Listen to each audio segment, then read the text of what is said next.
Welcome everybody to Badlands 3 and Badlands 3 Eudaimonia.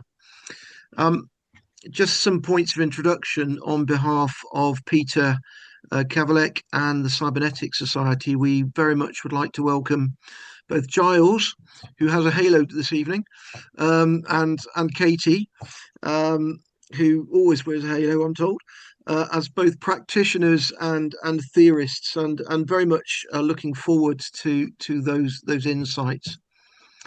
In terms of Badlands, cybernetic considerations can be complex, particularly as people and institutions try to deal with dark variety. In Badlands 1, we explored security cybernetics, the idea of recursive games, increasing military complexity, games for cybersecurity, and the drugs culture and purchasing drugs on the dark web. In Badlands 2, our journey took us to ethics and privacy, the commodities of freedom in a data-driven society. And in Badlands 3, we explore eudaimonia.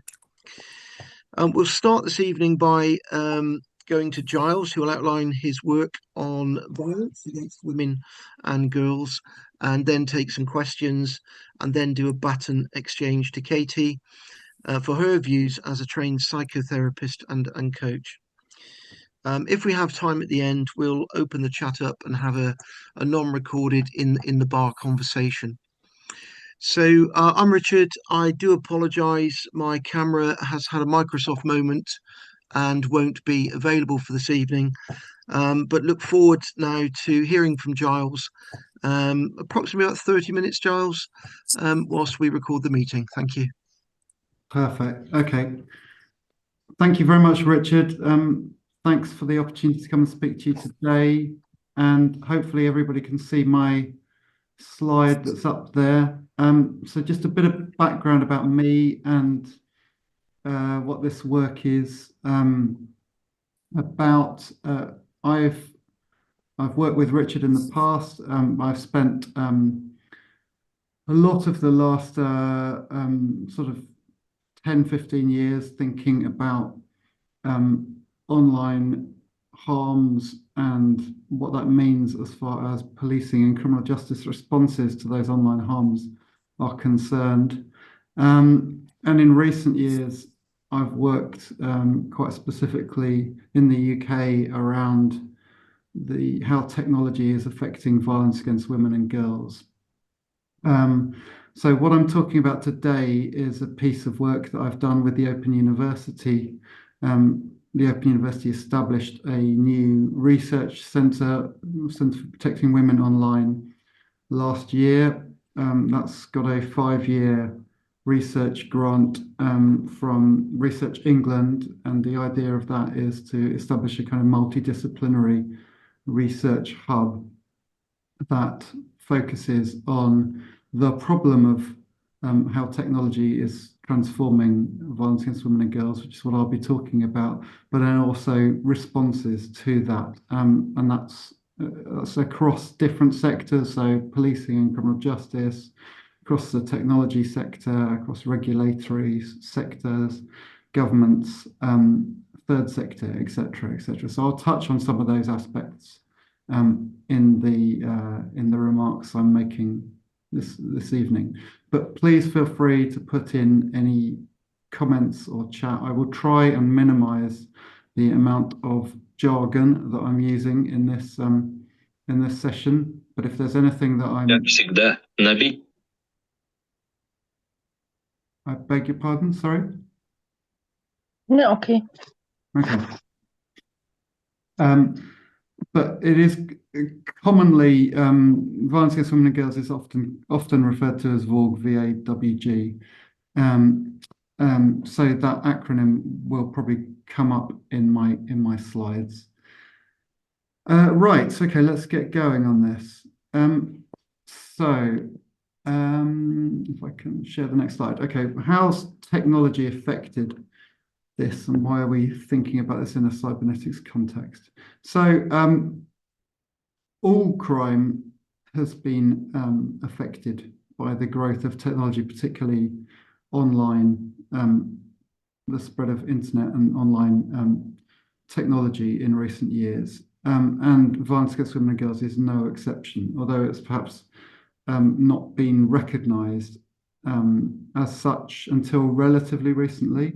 So it's taken longer for this to kind of permeate through the consciousness of certainly the institutional consciousness than some other forms of online harm that have perhaps been identified at an earlier stage, things like fraud or child sexual abuse material. But violence against women and girls, by which we mean a group of offences and behaviours that disproportionately affect women and girls, mostly perpetrated by men, and includes a very wide range of offences, from sexual offences, intimate partner violence, domestic abuse, stalking and harassment, other forms of abuse and hate crime that's gendered, and so-called honour-based violence, human trafficking. So a broad range of different types of harms, but those all fall under the violence against women and girls category. And violence against women and girls in recent years has become a national priority for policing in the UK, and is also a stated priority for government as well. And in fact, the government in the UK has set a manifesto pledge of halving VAWG over a 10-year period. We are still waiting for the government's VAWG strategy to set out how that is going to be measured and carried out, addressed. But the role of technology in the perpetration of VAWG and all of those forms of violence against women and girls, it is widespread, but it has been under-recognised. It's under-recognised both in official data, so that's like recorded crime data, but also in other data. So that's data that might be shared by platforms that might where this abuse may be taking place, or reported to other support services, statutory and non-statutory support services. And so there's quite a lot of the prevalence of this that's hidden within the data, and I'll talk about that as we go through this. But it's important to recognise that this is both affecting existing forms of criminality, things like domestic abuse, stalking and coercive control, which are now routinely facilitated by technology, but it's also enabling new forms of crime that didn't exist previously. So things like so-called cyber flashing, so the sending of unsolicited sexual imagery, the misuse of Internet of Things, connected devices.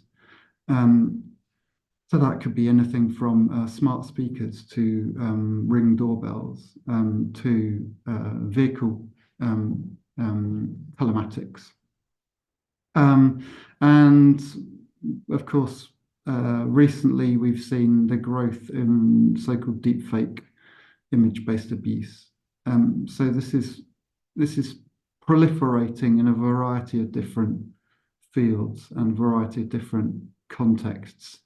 And it's important to note that some of these things will coexist. So a pattern of domestic abuse, for example, may now include routinely things like the misuse of connected devices, or the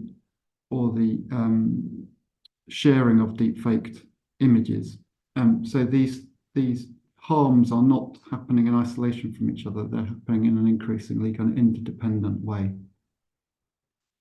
But in common with all forms of violence against women and girls, these are very underreported to the police.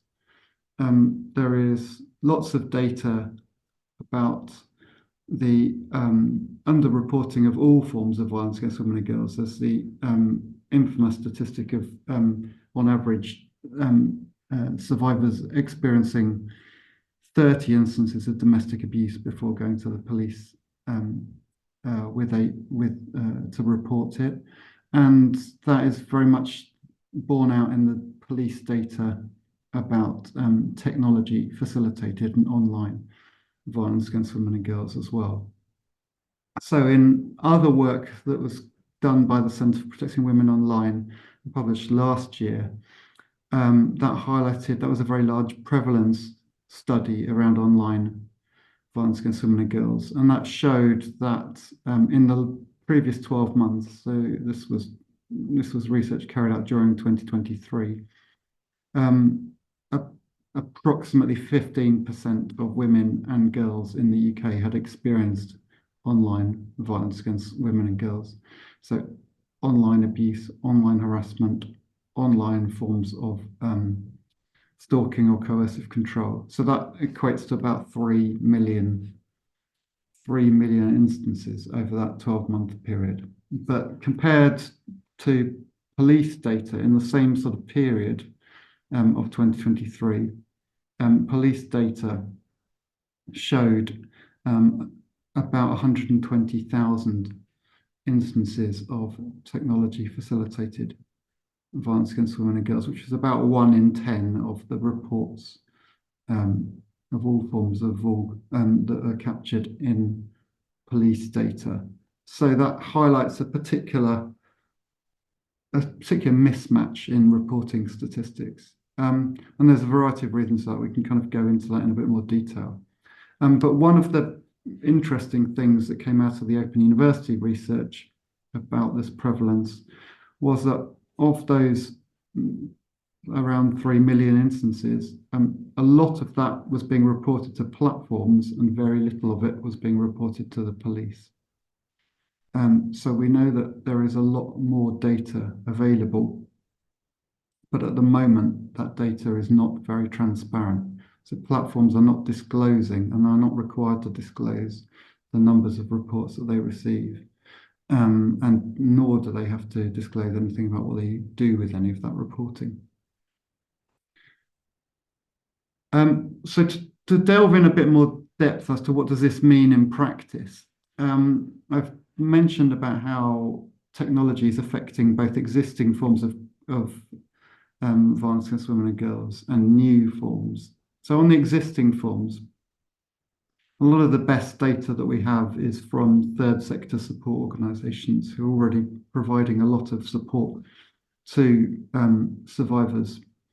So, for example, Refuge, which is a national domestic abuse charity that runs the National Domestic Abuse Helpline, that found that 95% of survivors who are reporting tech abuse were also experiencing coercive control. So this is showing that these things, there is an interdependence of forms of abuse. Online and offline behaviours are happening alongside each other, not independently from each other. And that's also borne out by data from Women's Aid, another of the major support organisations operating in this space, that found 85% of survivors were experiencing both online and offline abuse.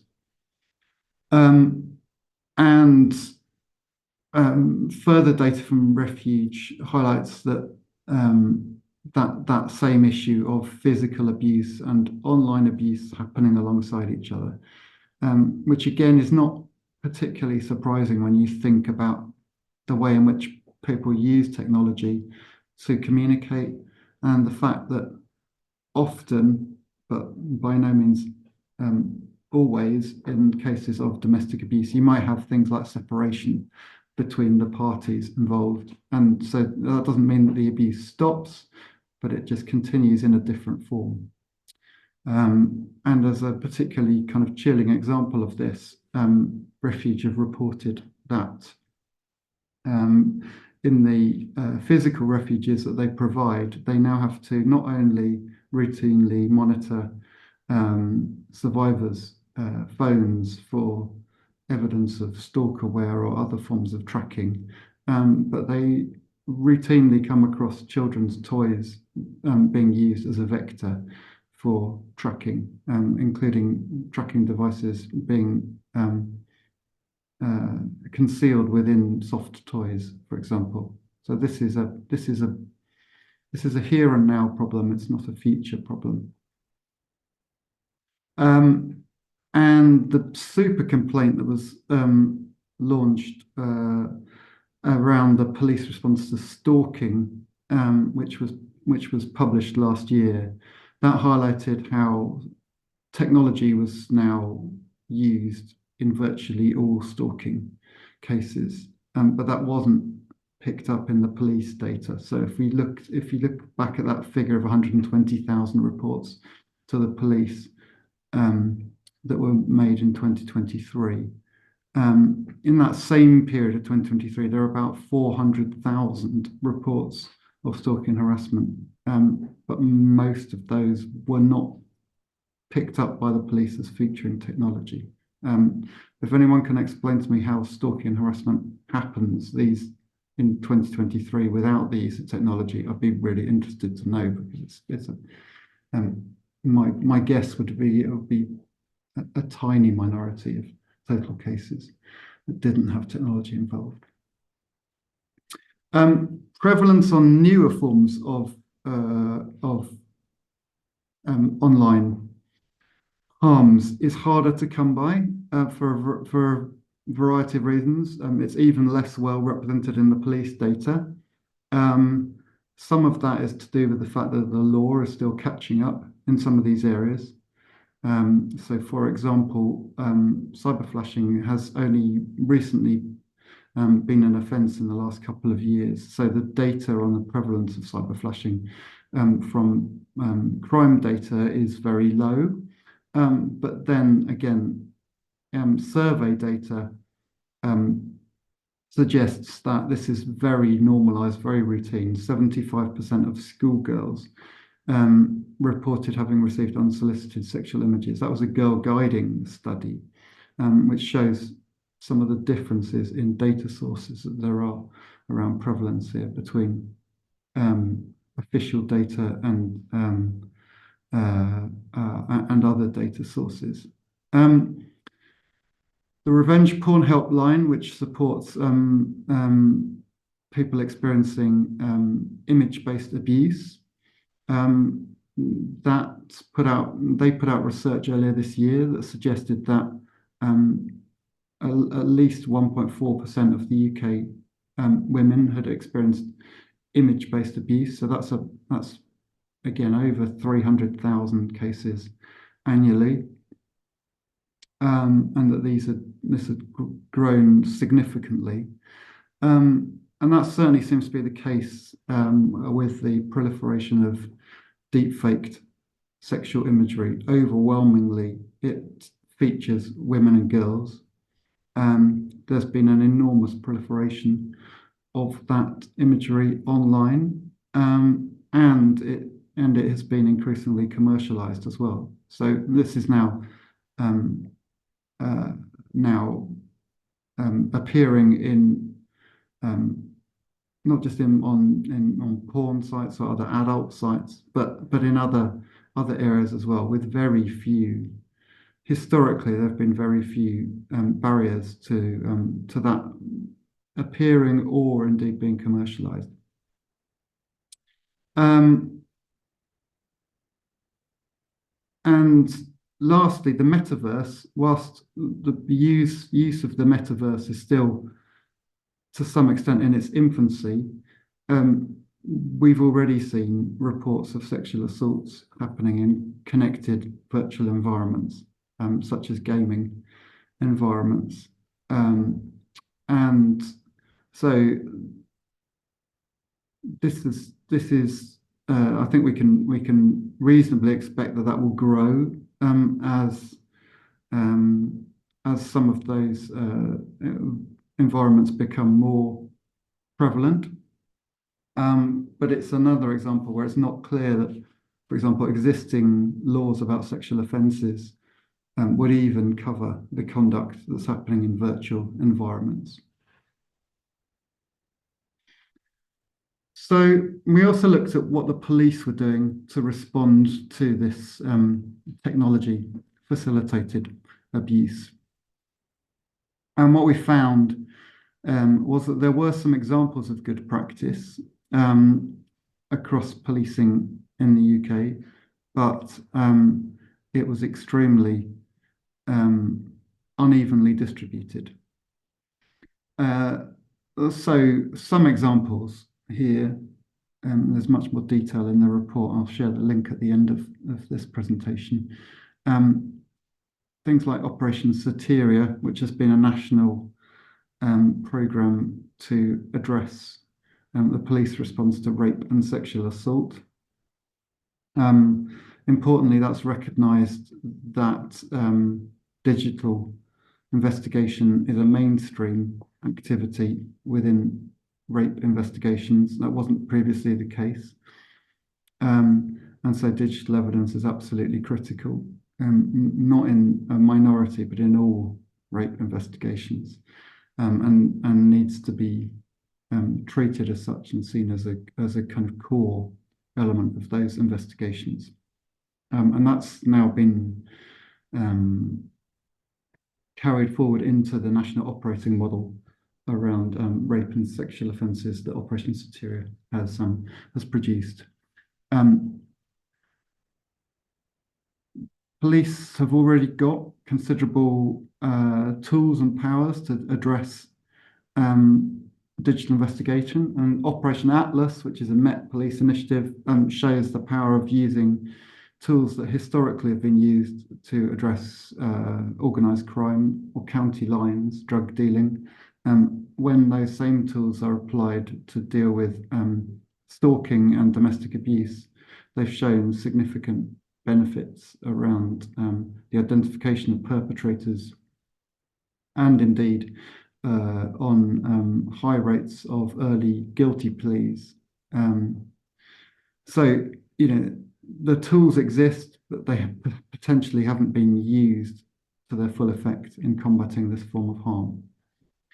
And that's a reflective of a general skills gap within policing. There is a national programme called Operation Modify, which is an e-learning package, which has particular modules on tech-facilitated abuse produced by the College of Policing.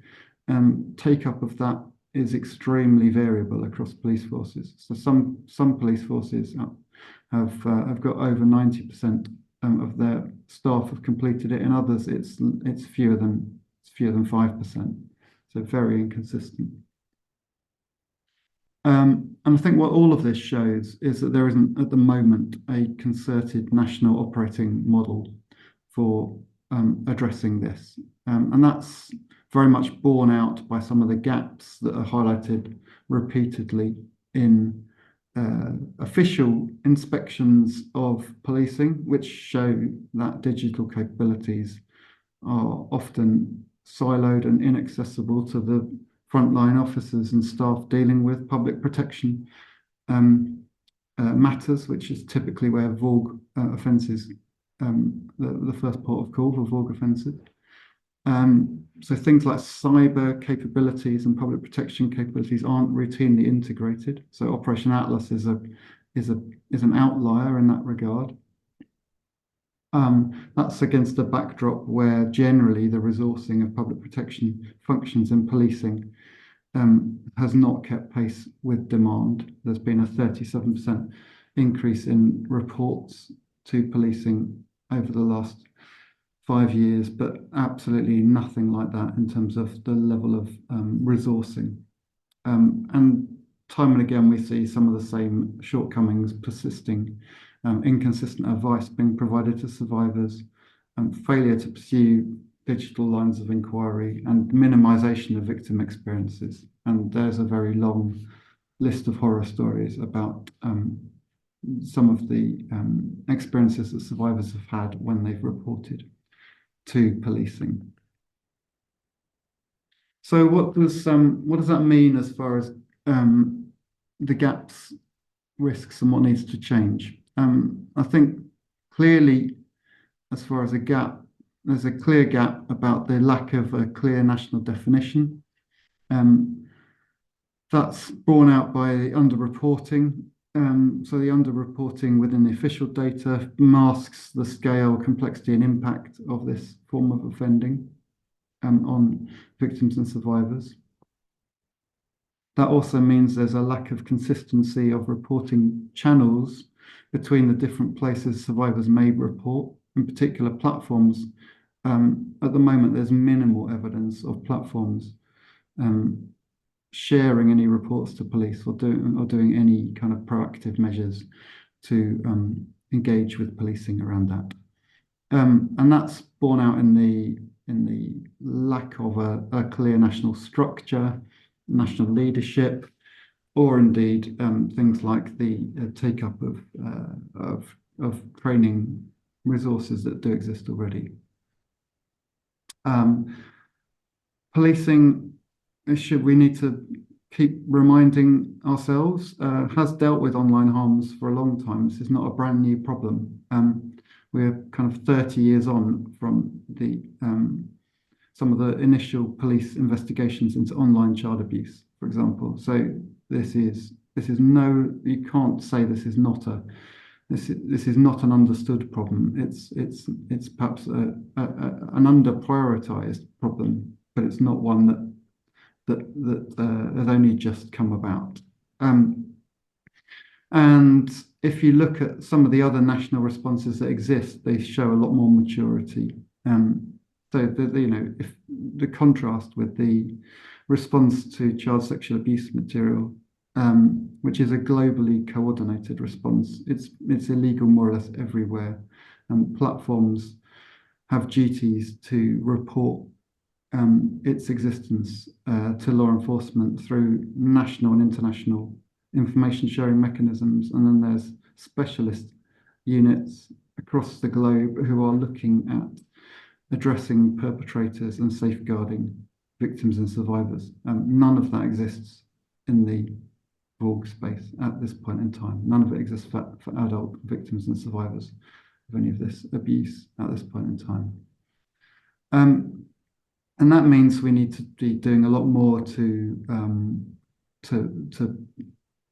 build that response and also build a more collaborative effort. Policing is never on its own going to be able to deal with this extent and complexity of this form of criminality. It needs to do a lot more to partner with relevant experts from outside the policing world. So we've made a set of recommendations in three categories, really. One about reporting, on the basis that if you don't have better reporting, you don't have a baseline on which to judge whether any of the measures that are being put in place are having any impact on the outcome. Secondly, there needs to be a real concerted effort on the operating model. You can see from the experience of the difference that has been made in the response to rape through Operation Soteria, that this is a way of achieving measurable change. It has led to significant changes in police responses to rape investigations, and that's filtered through into prosecutions and convictions for rape. So things can happen through national prioritization. And we need to recognize that this is a problem that isn't going away, and it's just proliferating and becoming more complex. And so it needs to that needs to be built into a network. So we need to be looking at horizon scanning, which again doesn't really exist at the moment in the policing response to VAWG, around what the impact of new technologies is. A good example of this has been the rollout of the latest generation of Sora, which is the image generation platform created by OpenAI. There was a real lack of any guardrails to guard against misuse of that, down to the fact that it's very easy with Sora to create fake images of real people without any requirement to ask for their consent about their image being used. And that obviously creates very obvious risks of abuse by perpetrators. And with something as high profile as that, this is not a case that perpetrators are having to go on the dark web to find tools. These are tools that are commoditized and commercialized, and that needs to be recognized and addressed. So we are waiting, as I've mentioned at the outset, for a new VAWG strategy from the government. That's now been pushed back into the new year, but it needs to recognise that this has got to be central to that strategy. The need to include online and tech facilitated VAWG as part of that overall government ambition of halving VAWG. That requires dedicated support for victims and survivors. At the moment, there is great work being done by a number of third sector organisations in providing that support, but it's on an extremely fragile basis, and it's nowhere near resourced well enough for the numbers of affected victims and survivors that we highlighted. I've already mentioned about the lack of a national operating model and the need for consistency and good practice to be highlighted and rolled out. That's really important, not just from a kind of management of police resources perspective, but also from an increasing confidence of victims and survivors to come forward, because in the absence of that operating model, it's really unclear that people can have confidence that they will be taken seriously when they do come forward and report. There needs to be much more emphasis on platforms' role in working as part of this system to prevent and disrupt online VAWG, as well as working with law enforcement to address harmful perpetrators. It was a shock to me to find out, for example, that all the online dating sites maintain lists of kind of ugly mug schemes of perpetrators who've been thrown off their sites for various forms of behaviour that breach their terms and conditions. It's not a surprise that sexual predators might be using online dating sites, but they don't share any of that information with law enforcement at this point in time, nor is there any obligation on them to do so. That doesn't seem a very tenable situation. And we need to build that ongoing collaboration around emerging and future threats. Gen AI, we are just in the foothills of, this is just going to enable new vectors for abusers to take advantage of if we don't have effective mechanisms to spot that and put in place mitigations.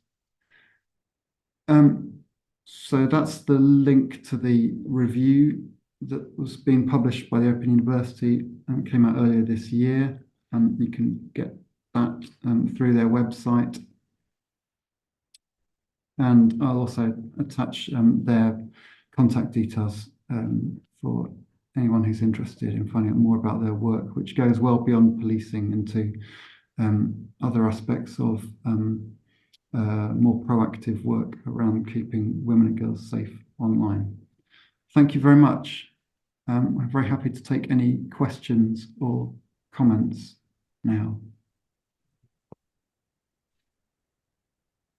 Thank you, Giles. We don't have any questions in the chat. So could I open it up to colleagues, please, for questions for Giles?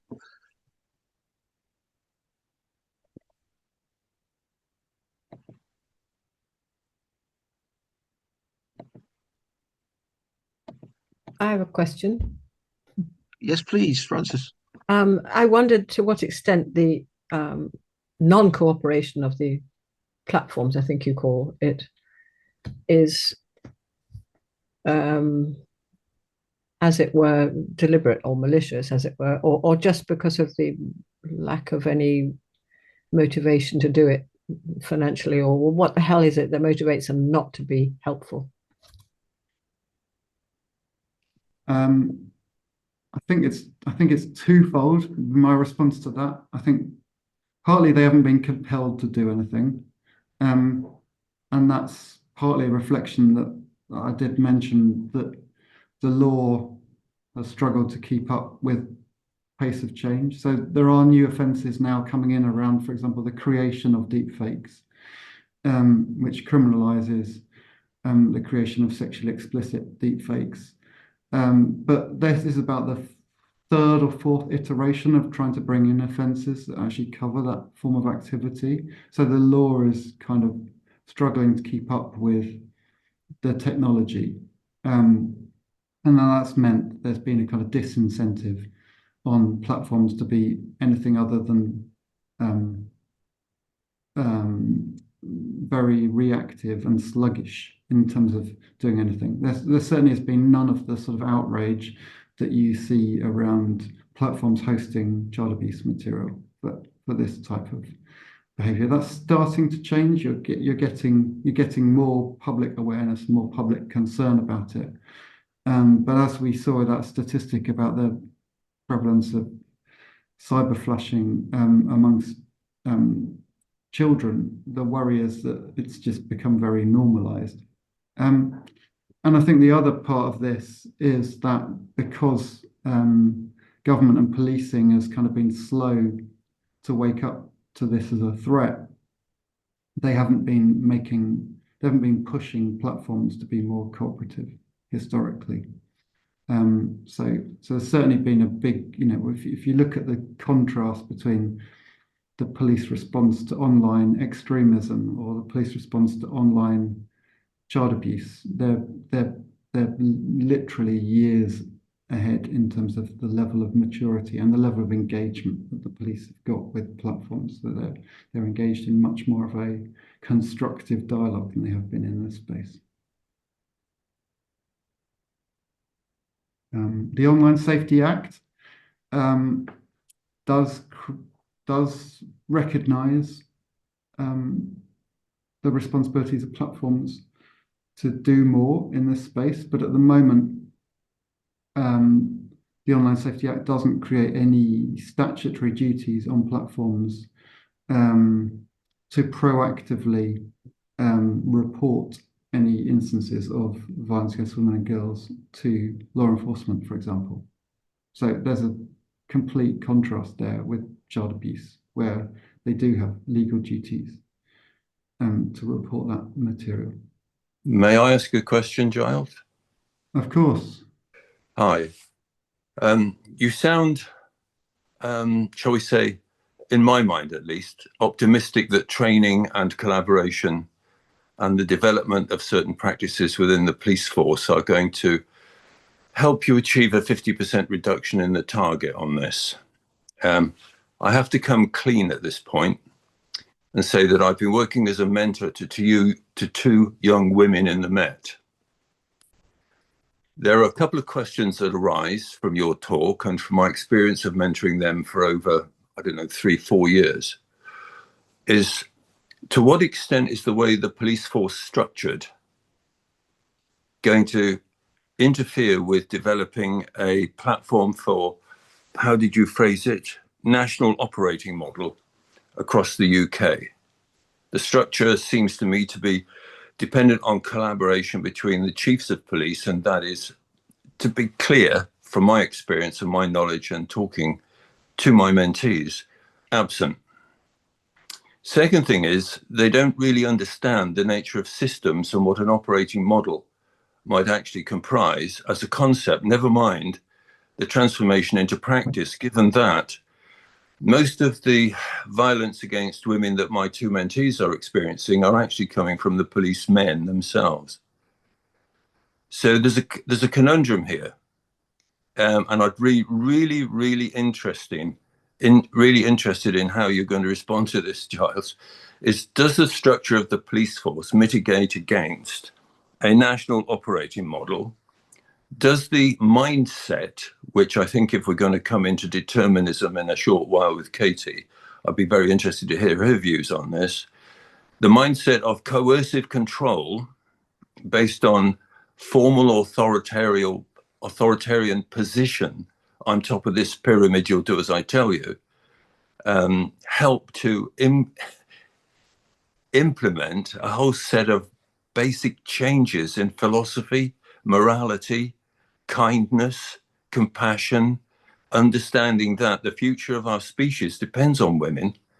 And you only need, as somebody once told me, you only need 1 man per 1,000 women, Mike. We need to look after them.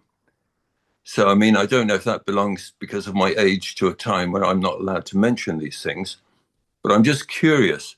The nature of the human being called the man, in certain circumstances, with institutionalized views about not just women and violence, but race, etc., seems to mitigate against the issue of any training input from the point of view of concept or role models carried out in a classroom, seems to mitigate against achieving what you suggest is needed.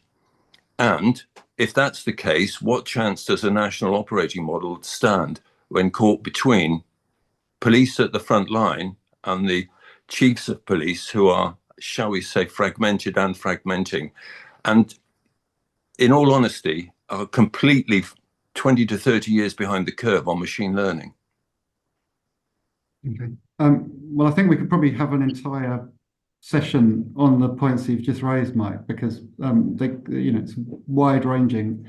The reason for me focusing on the operating model is because there are measurable differences that have come about from introducing a national operating model for rape and sexual offences. None of that means that the wider points you make about police structure and police culture and the issues of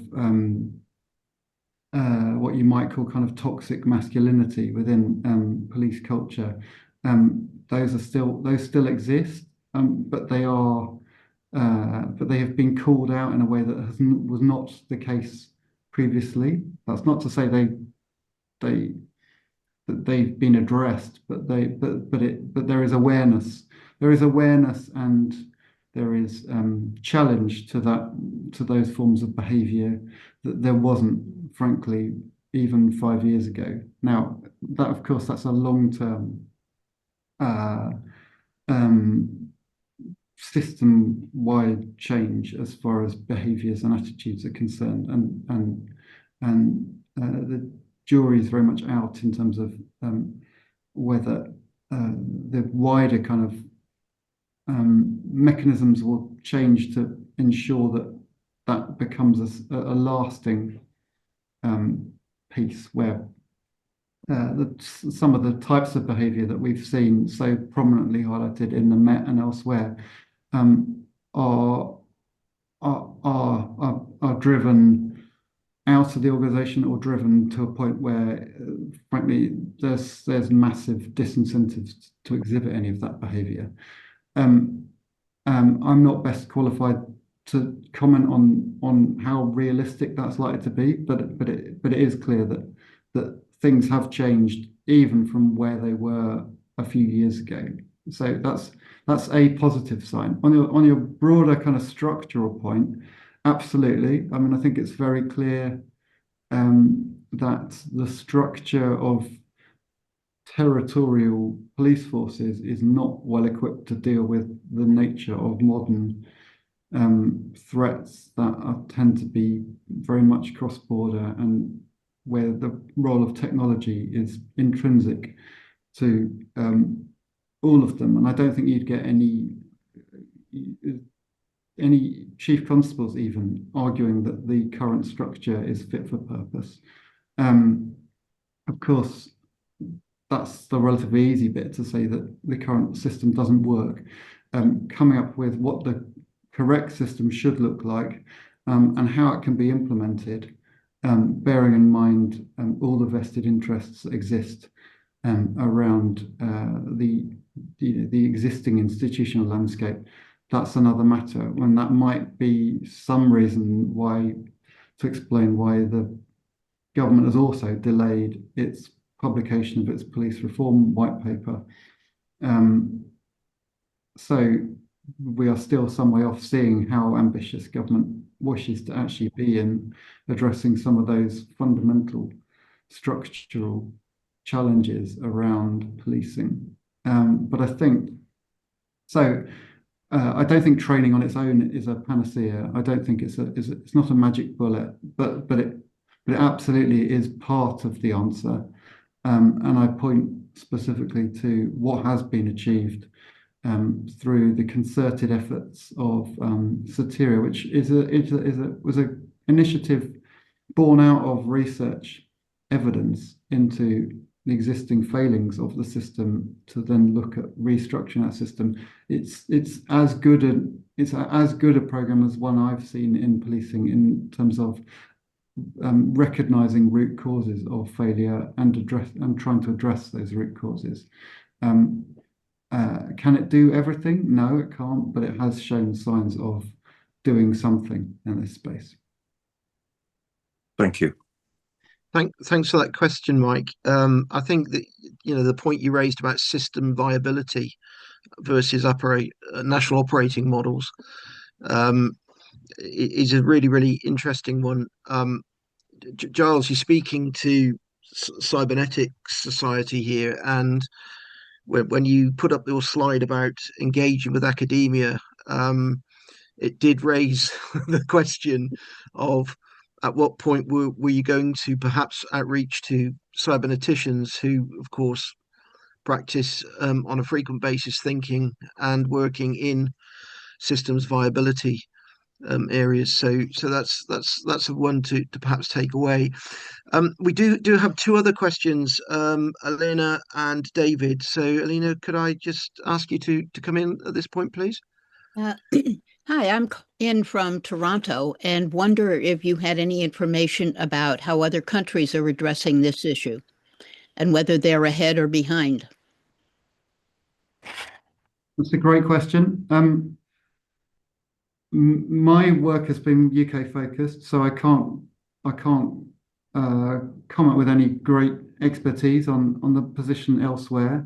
But from discussions I've had with colleagues who have looked internationally at this issue, I think it's fair to say this is a problem that everybody is experiencing, certainly in Western societies, and I'd be amazed if it wasn't occurring globally, frankly, given the nature of the digital revolution and the nature of misogyny, which clearly does go across all borders and all societal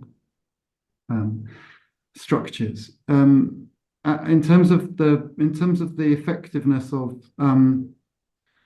policing responses, I don't have any information, I'm afraid, about the effectiveness of Canadian or North American responses to this issue, because I suspect, as in a lot of other areas, there's a gap between what does the law say and what institutional responses are put in place. But there is a growing awareness of this as an issue, and some of the international policing bodies have highlighted this. And I've just done a piece of work with Europol, for example, the EU police body, which is recognizing that this is an issue across the EU and beyond. So awareness is growing. I would say I haven't seen that any national response is exactly brilliant in this space, but there are signs of focus on it.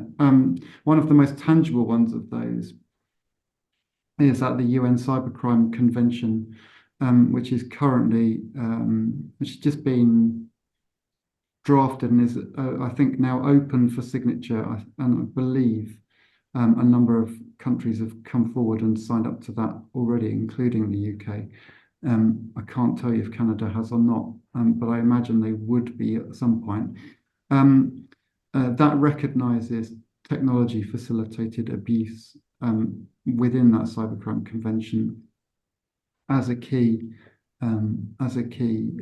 threat, and so there are provisions within international legal instruments that recognise this as a problem and start putting in place some potential forms of response to that. But I can't be more precise than that, I'm afraid, on what good looks like outside the UK. Well, thank you. I have the impression that things are actually getting worse, perhaps due to the fact that women are more prevalent in public life, to the extent that the president of Mexico actually got physically groped. Now, that perpetrator's been arrested, but it does seem that it might be getting worse. Is that your impression? So I think it's very much the case that there's an observable impact on women in public life from the levels of online abuse that they and harassment that they are facing, and that, so there is a highly gendered aspect to that. So female politicians are getting significantly more online abuse than male politicians, and that's happening across multiple different jurisdictions. So yes, there certainly is a spread in online misogyny, online abuse, so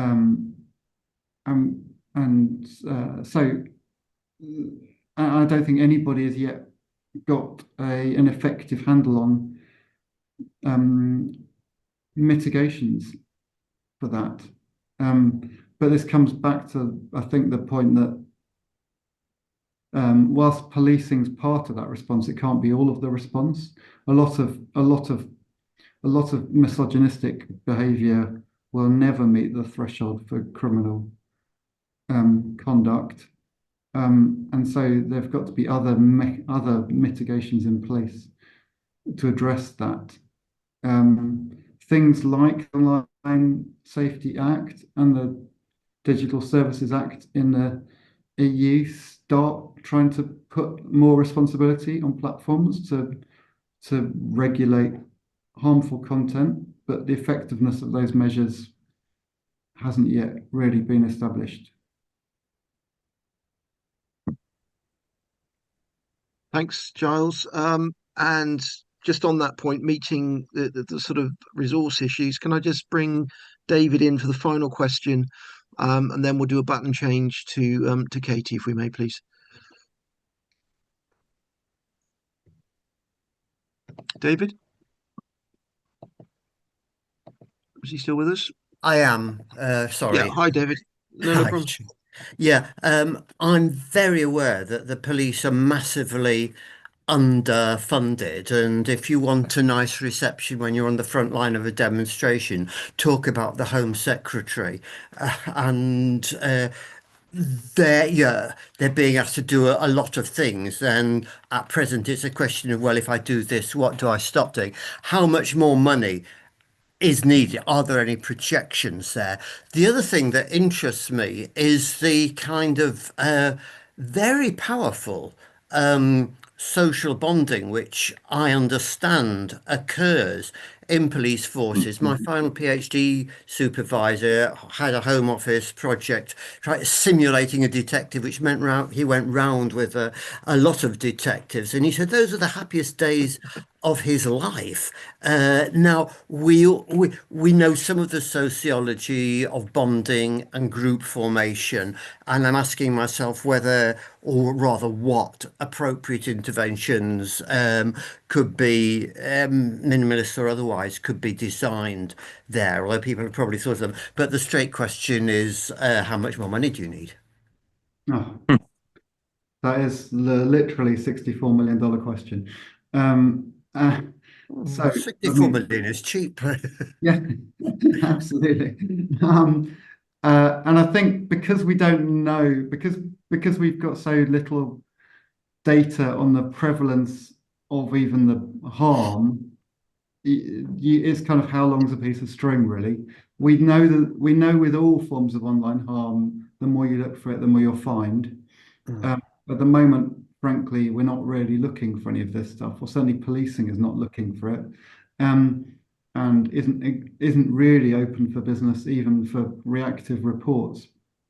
So what I would suggest is a starting point is that it needs to do more to actually reach out. I mean, that example I gave of the dating sites, if they are all maintaining for their own purposes intelligence effectively on perpetrators of abuse, that those are the kind of sources you want to be tapping into to be identifying harmful perpetrators and focusing police effort on identifying those people and seeing, are those people, do they appear on other police data sets?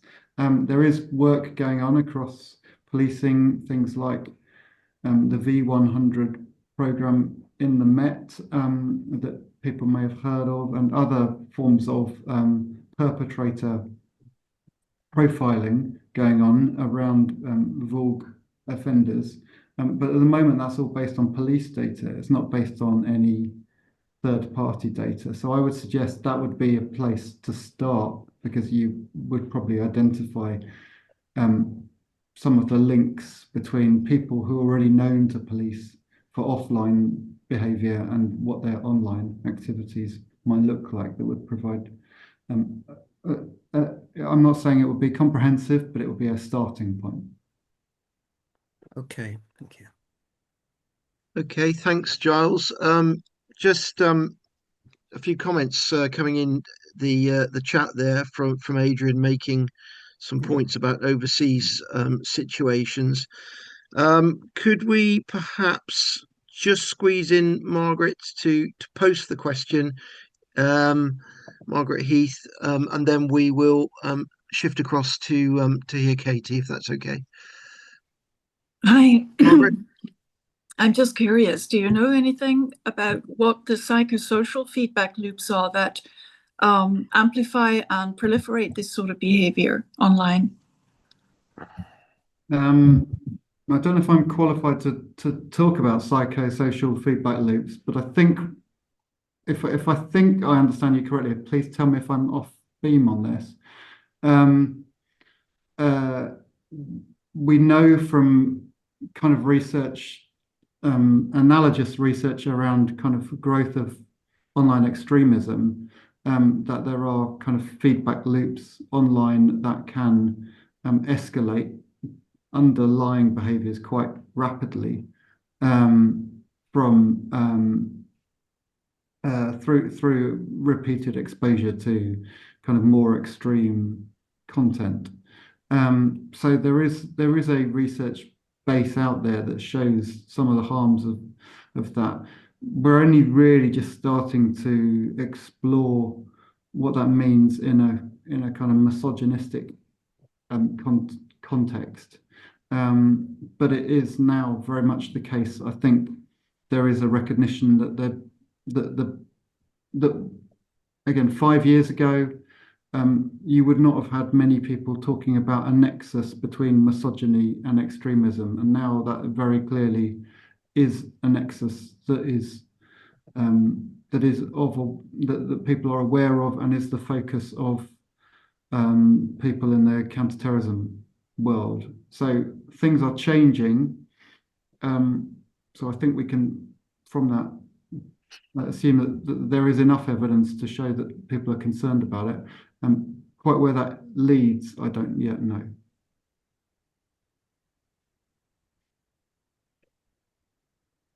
Wonderful. Giles, you've certainly earned your call this evening. Really interesting topic, huge amounts of variety. Dare I say, perhaps a picture of institutions not quite being on the ball, perhaps in some respects, and dealing with some ever-changing key societal issues. So thank you so much for that input.